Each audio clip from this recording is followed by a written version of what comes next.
Bloomberg Audio Studios. Podcasts, radio, news.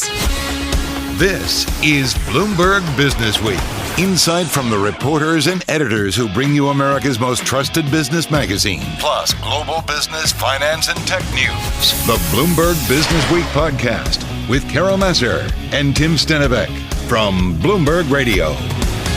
Well, psychedelic stocks in focus today as a panel of FDA advisors are reviewing data for a new drug that's a version of MDMA designed to treat post-traumatic stress disorder, so PTSD, excuse me.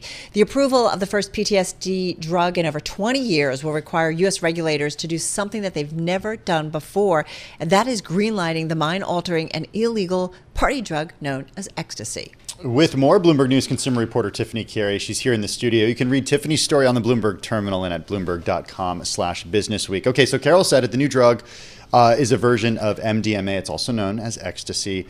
What else do we know about who's making it and what it could do for these people with this affliction? Yeah, I mean, this drug has been researched for quite a while now. It was formerly known as MAPS, and now it's known as Lykos Therapeutics, the company that's bringing it up. And yeah, there's been a lot of excitement over it, and they've just run into a little more controversy as we get closer to the date of people questioning, hey, how do you actually run a clinical trial and have this placebo group, a control group, when you kind of know it's when like you're obvious on the if drug. you've taken ecstasy or not, Right. I suppose. Well, I love there's a quote in there about everything about this is unprecedented. This is from the chair of the Council on Research at the American Psychiatric Association, which makes me wonder, so what is going on probably at this panel? What are the main issues? What are the concerns? Who's going to be heard from? What are going to be kind of the voices heard on this?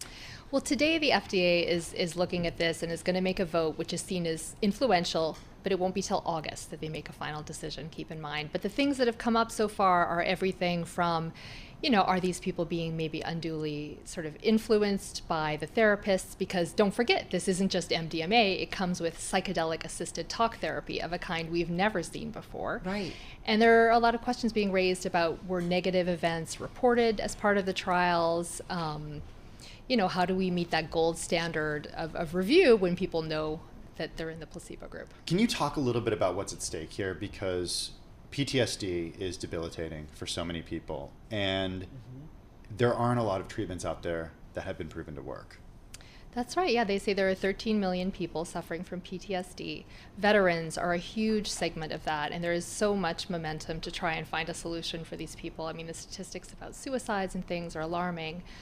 I think that this is not just something that will affect this particular version of MDMA from Lykos, but this could be sort of a bellwether for the entire psychedelics industry, because it's really the first time the FDA is reviewing something like this. Yeah, it's just, it's something, it's not like any other drug, is it?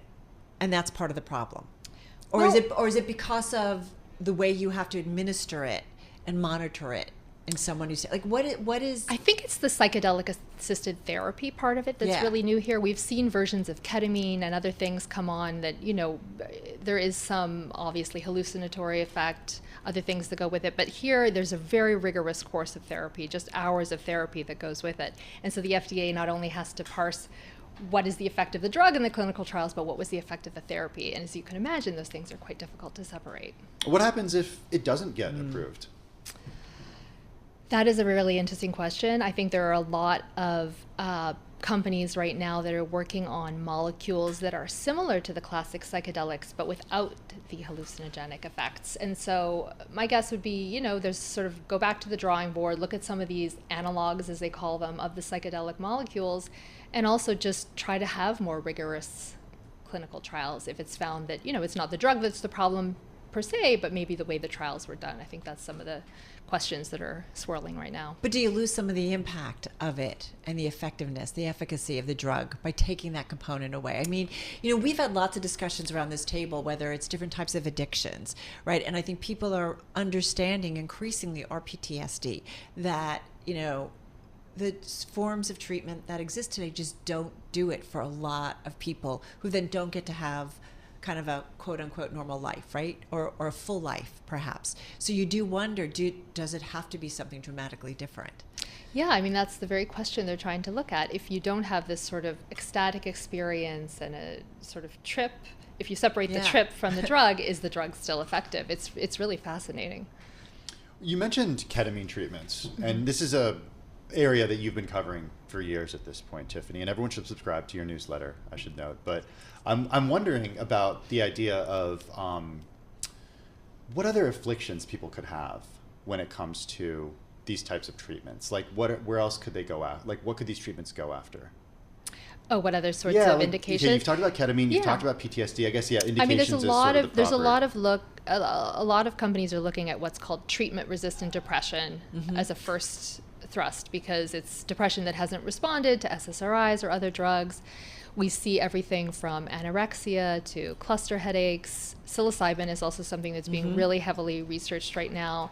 There are other substances like ayahuasca, ibogaine. There's a lot of research into all these sort of psychedelic type molecules right now. It's so hot. Right? I mean, it is so hot right now. It's like this is an area where you have people working, not just publicly traded companies, but you have people working on startups on this. You have a lot of money from investors going into this. Like, people see a lot of promise here. But I feel like we've been talking about it for some time. Well, in fact, it looks like if you look at the inflow of money into the sector, we saw a peak in about 2022, and the VC funds have not been flowing as they used to. I think there's more skepticism now, and I think like all biotech stocks, these companies can really make it big, or they can just fade off without the proper money to get the trials through. Is it cyclical, or is it a question of like low interest rate environment, going after these ideas?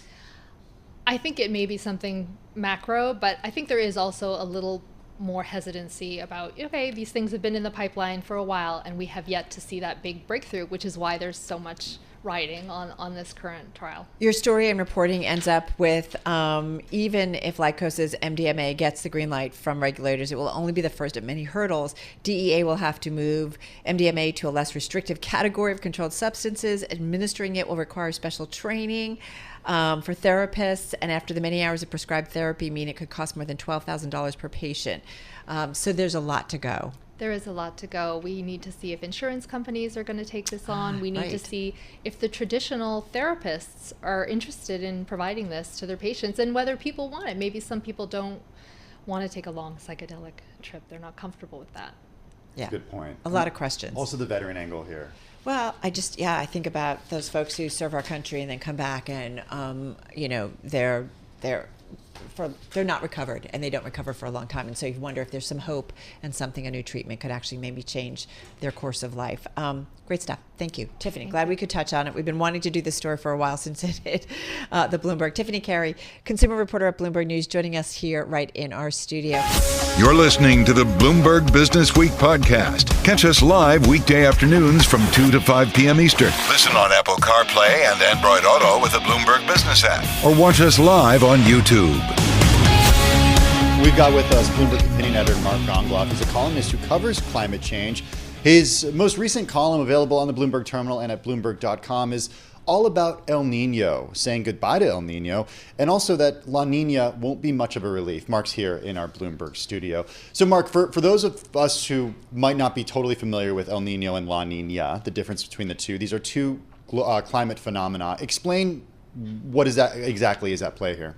It's about cold water in the Pacific Ocean, basically. And so when El Nino is happening, it's this oscillating thing that happens, this weather pattern that happens in the Pacific. When El Nino is happening, it blows hot air to the east, and when La Nina is happening, it brings cool air to the east. And so El Nino tends to, and these things, just because they're happening in the eastern Pacific, they have effects. They move the jet stream up and down, and so they have effects across the globe. They affect monsoons in India, the temperature in winters in Europe, and especially they have a big impact on the U.S. And what El Nino tends to do is drive global temperatures up. And that's exactly what we've seen. One of the big reasons we've had record high heat every month for the past 12 months. The oceans are, I don't want to see boiling is maybe saying a bit much, but they're really, really hot. Mm-hmm. We've seen all these droughts and floods everywhere. El Nino has had a lot to do with that. Well, you always talk about baselines for different things in our world. And, if your baseline in terms of the ocean air, or the ocean rather, is warmer, right? That impacts El Nino, La Nina. it affects the effects that they have, and so exacerbates them, worsens them. And so especially with El Nino, so we had a bad El Nino in 2015, 2016. Same deal. Coral reefs died off. Oceans got hot. We had record high temperatures. This El Nino wasn't as bad as that El Nino or as strong, but the effects were much worse because just over the past 8 years or so, the Earth has heated up a little bit more. So we've heated up by the background sort of temperature increases about 1.3 degrees Celsius over pre-industrial averages, and so that makes everything more impactful. I mean, that's kind of a big part of the problem, right? That the base just keeps going up and up. So when things happen, it impacts it very differently on our Earth, or we don't even actually kind of know truly what the outcome is, right? Right. Do we? Or you know what I'm saying? As things are heating up, we just don't know all the different ways it can play out. Yeah, because it's a complicated system. It's very hard to model, but some things you can model, and we have been able to predict that the temperatures are going to rise as we keep putting greenhouse gases into the atmosphere. And so one thing we could do is stop putting the greenhouse gases into the atmosphere and at least put the brakes on this. Okay, done. Yeah, Easy peasy. yeah. No, I'm just kidding. Should be simple. Once we solve the border crisis, we can get to that one. But so that's one thing we can do, we can take a lesson from what El Nino has shown us. The Earth's temperature right now is about 1.6 degrees hotter than it was during pre-industrial times. That's the sort of goal we're trying to get the long-term warming to be at, and we're failing hard at that. But this is what we've seen this year is just sort of a sneak preview of what could come next. La Nina comes in, cools things down, and we could have a couple of years where we're not quite as hot, even though this year could be one of the hottest still. But it's never going to get back to where it was before this decade happened, and it's not going to stop the long-term trend of hotter temperatures. One thing that we also talk about, Mark, is the link between climate change and extreme weather. And, and I'm wondering what La Nina could do for extreme weather, like hurricanes, for example. Yeah. Well, unfortunately, it may cool things off, but it makes hurricanes more likely to happen because it affects wind shear, which is like the difference in temperature as you go up and down in altitude. So it does away with that. And so everybody between the hot ocean waters and the La Nina, we're expecting a very busy Atlantic hurricane season. 25 storms, which would just about use up the whole alphabet, and 7 major storms, which are Category 3 or higher. So that's pretty busy, and unfortunately, those forecasts have been kind of underestimating the number of storms we get over the past few years. And with climate change, with hotter water, you get stronger storms, and so more destructive storms. So these are things that we're just going to have to start to adapt for, especially if we're not going to stop burning the fossil fuels. Well, speaking of adapting, we've got a new position, chief heat officers. We keep seeing cities popping them up. We've got them in Florida, I think Miami-Dade. We've got them in other places, Athens, Melbourne, Dhaka North in Bangladesh, Freetown in Sierra Leone. It's just interesting to see that. I feel like we've now got a new position that it sounds like it's going to be a much more important one going forward. Yeah. And that cities just need to figure this out. Yeah, for sure. I mean, this is part of the adaptation we're talking about. The first city to do this, I believe in the U.S., to use public funds for this was Phoenix, Arizona, where we've talked about this before. You know, the death toll keeps rising there because of the heat. They're struggling to get their arms around the problem. They're at least trying to get their arms around the problem, but this is dealing with the effects. And one of the things, unfortunately, that La Nina is going to do is make it warmer and drier in places like Phoenix and Texas and Southern California. So they're going to be dealing with this a lot more this summer. Hey, Mark, I wanted to take advantage of you being in the studio with us to touch on a little bit of what we just heard from the president, who was speaking about an executive order on border closures. You made the point to us while he was speaking that the border issue is also an issue when it comes to climate change. Yeah. Can you talk a little bit about climate migration and why this has to be on the radar? For sure. Climate migration is going to be a huge part of the effects that we see over the coming decades, and it's already happening now. And there's a lot of pressure in Central America. Central America and Mexico, the bottom of North America, have seen some of the highest temperature increases over the past few decades, and they also are suffering. El Nino has subjected them to a lot of drought, a lot of heat. Mexico City, there was a Washington Post report last week that said Mexico City was going to run out of of water this month. We were kind of skeptical about that happening, but it is a very serious problem. And when you have a city of 22 million people running out of water, and you have people in Guatemala and El Salvador running out of water, running out of the ability to farm, Right. to support themselves, where are they going to go? They're going to come to us, where we have our own problems, but maybe they seem a little less dire. And so this border issue is only going to get more germane as the years go on. Seeking existential asylum to some Yes. extent, right? Their ability to live. Hey, listen, you always, though, when you're in here, only got about 30 seconds left here. You end the story that you've got out on the terminal. The upside is that humans also have the power to change their impact. I mean, you do remind us that we can do something about this. It's still in our hands. We just have to make that choice and have the political will to do what we need to do.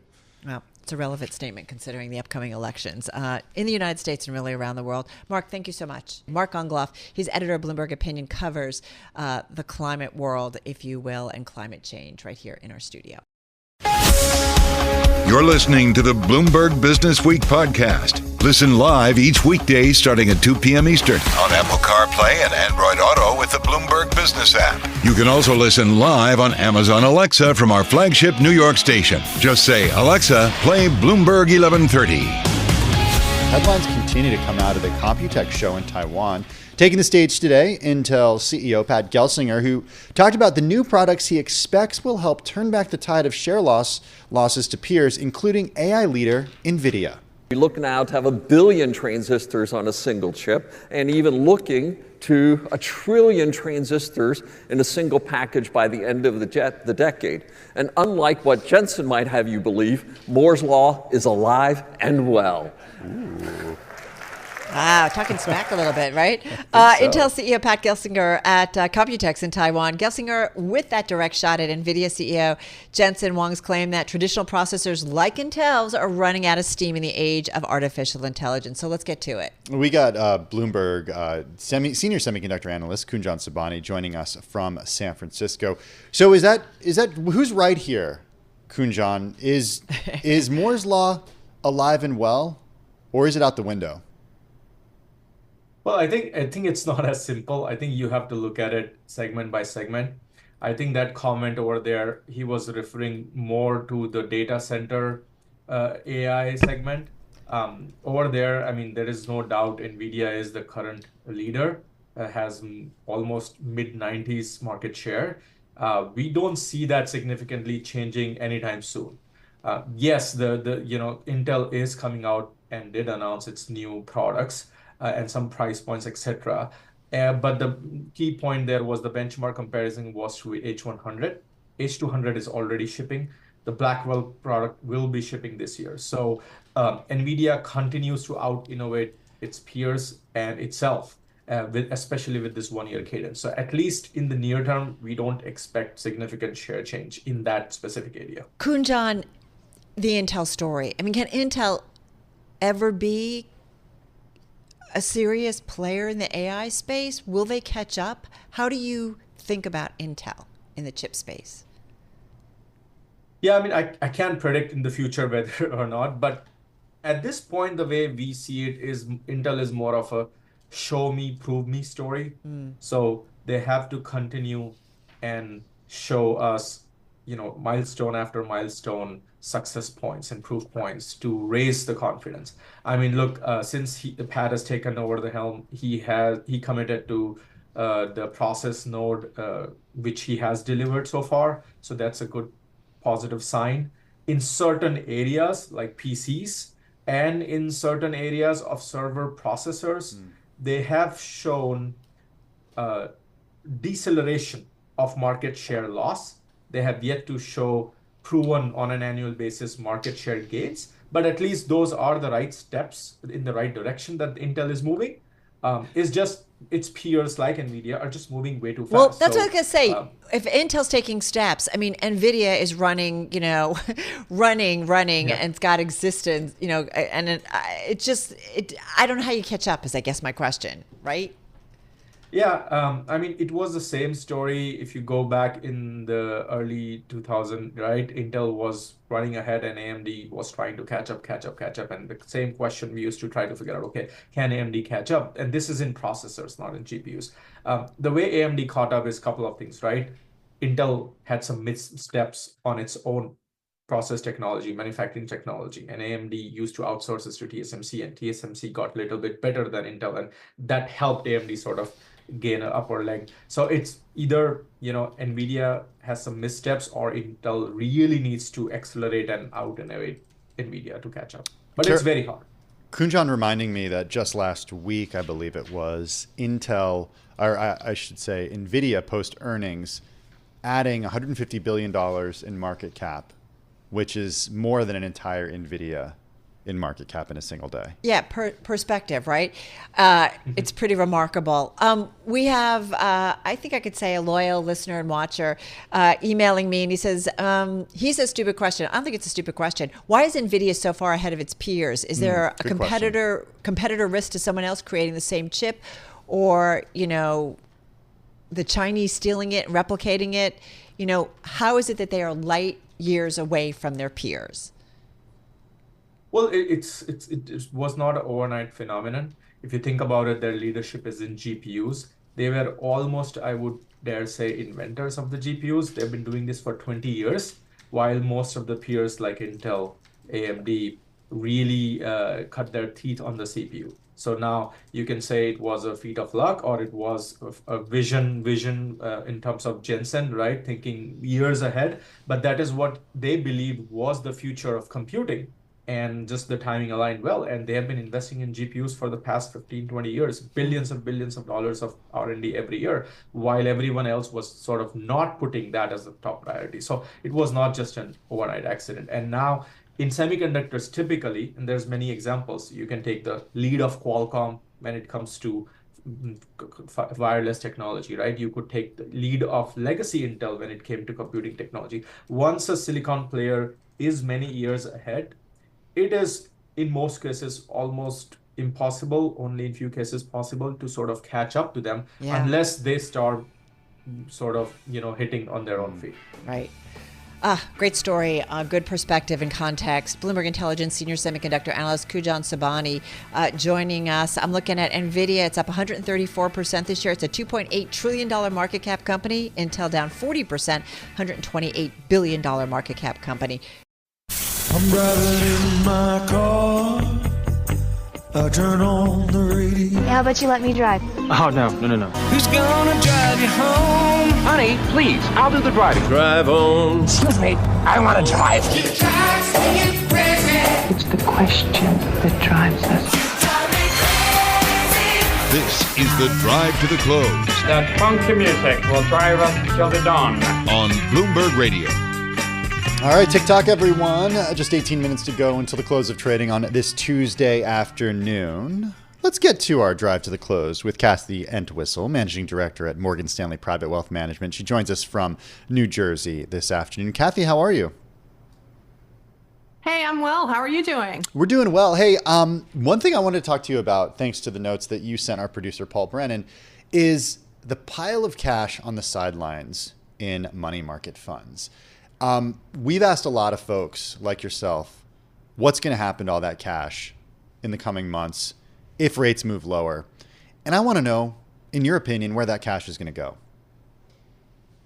Sure, I think that's a great question. And I think if you leave your money in the cash, thinking that you're still going to get these high yield rates, you're incorrect, because as rates start to come down, those rates will come down very quickly as well. So I think where the money will go is a few different places. You think about like your broad portfolio, think about asset allocation. You want to have some of it in, equity, some of it in fixed income, and some of it in alternative type investments. So, and a little bit in cash. So the cash has to match up. Like you want to match your investments up with your goals. So short-term goals, emergency funds, you're buying a house, going on vacations, that should stay in short-term money. That can stay in money markets or things like that. Fine. But the bulk of that money needs to go either into equities or fixed income or other types of investments. So fixed income, if you don't start legging your cash into longer term duration portfolios now, it's going to hurt you in the long run. So you have to start, it's hard to say like, I'm going to give up 5% for a slightly smaller yield, but in the long run, it's going to work out much better for you to do so. So part of that has to go into fixed income, into bonds. And I think there's a lot of people who are still probably under allocated into equities based on just some fear factors in the past where they've taken money out and haven't gone back in. And I think we do that as well. So a little bit of asset allocation across the board. Kathy, you're going to have to forgive me. All our listeners and viewers are going to have to forgive me because I got some news. Emily Graffeo, Bloomberg News cross-asset reporter, is here in the Bloomberg Interactive Broker studios because Carol is off to Tennessee for an event. You'll hear from her a little bit tomorrow, perhaps. But Emily is filling in for her. Emily, welcome to the program. Here. Thank you. I came in and the S&P 500 turned into negative territory. It was so I don't know what that means. It was bouncing around all day. But I know you have lots of questions. Yes, I have a lot of macro questions for you, Kathy. Maybe we could start with, you're talking about asset allocation, but what kind of rate cut forecast do you have these asset allocation views that you just laid out? Right now, it looks like the bond market is pricing for 1 or 2 cuts this year. Where are you thinking? Yeah, we're looking at potentially 2 to 3 cuts, potentially. But again, there's a lot of fear in the market. We're not really sure what the Fed's going to do. There's a lot of different information that keeps coming in that contradicts. So we're a little bit more cautious on those cuts this year. However, even if they come in next year, it's still going to be painful if you're not positioned properly. So if you remember, as the Fed was raising interest rates, they would raise 1/4 point and the money markets would go up 1/4 point. So don't be confused. When they lower by 1/4 point, you'll see the money markets start to drop. They may drop even more based on anticipation of those cuts coming once we start to see some movement by the Fed. So I think we're all just waiting for that first move. And I think when they start to make that first move, we're going to start to see some changes in the market and more of a perception what's coming down the road and people reacting and investing accordingly. And what is the expected path then for equities? Because I noticed today we saw a big bond market rally after that JOLTS number, yields coming down, but stocks seem to just shrug off those prospects that perhaps we could get a rate cut sooner. Is the equity market starting to see some exhaustion here? It's not necessarily, bad news is good news anymore? No, that's a good point. And I would say, too, equity markets have been very resilient, and investors in the equity markets have been resilient over long-term periods of time. I think we've been looking at in the past, valuations, strong cash flows, strong balance sheets, companies that can survive and thrive in any kind of economic situation. And so from that standpoint, if you're investing long-term and you're investing in those companies, you want to think about diversification. You can't have all of your money in technology, right? Because we have different investment risks. And one of them is, sector risk. One of them is reinvestment risk, interest rate risk. So we've got all these different risks out there that we have to think about when we're thinking about our portfolios. And that's why it's so simple, but asset allocation, diversification are 2 main components you should be considering when investing in a portfolio. What's your highest conviction place to add new money right now for your clients that I think you said are mostly high net worth? Yeah, most of our clients are high net worth. And at the end of the day, no matter how much money you have, if you are a long-term investor and you're going to start looking at adding, you can add at any time. There's no bad time to start investing. You just don't want to put it all in on one day.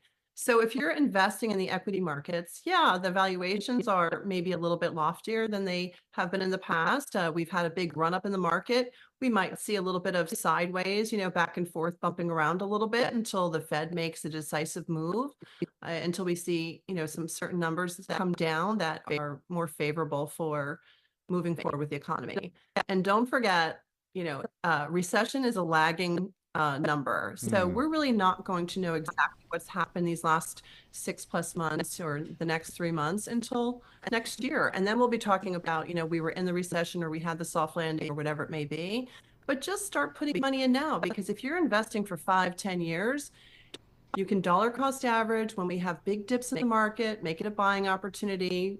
Otherwise, just keep it slow and steady and have a plan like X% a month or X% every other week. That's what we do with our clients, and it seems to work out pretty well.